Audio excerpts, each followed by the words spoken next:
Well, good morning and welcome to day 17 of our reverse Advent food drive called Food for Thought and Food for the Hungry. Why do we call it that? Because that's what it is. Today, canned tomatoes. Did you know that from the moment of harvesting, it's less than 6 hours before the tomato is in the can? That's pretty fast. A typical tomato truck holds 50,000 pounds of tomatoes, or about 300,000 tomatoes.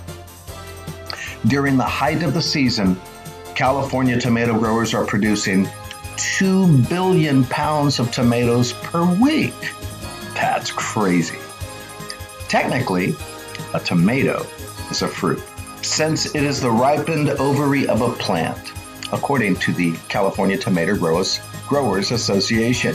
But in 1893, the Supreme Court ruled in the case of Nix versus Hedden, tomatoes were to be considered vegetables.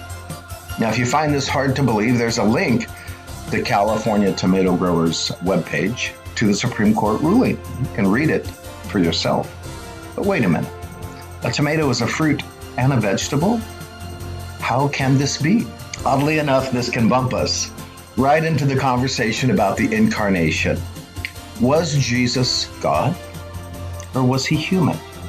Was he half God and half man? How are we to understand this?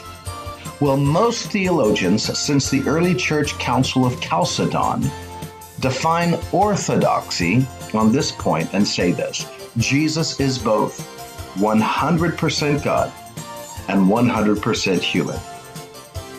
How can that be true? A miracle only God can pull off. No one can understand it, but to trust it is to give you comfort in this life. For as a human, Jesus was able to identify with us completely in every way. And as fully God, Jesus is able to save us. And this he did.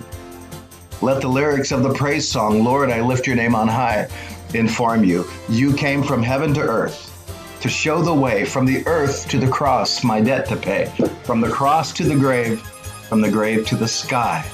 Lord, I lift your name on high.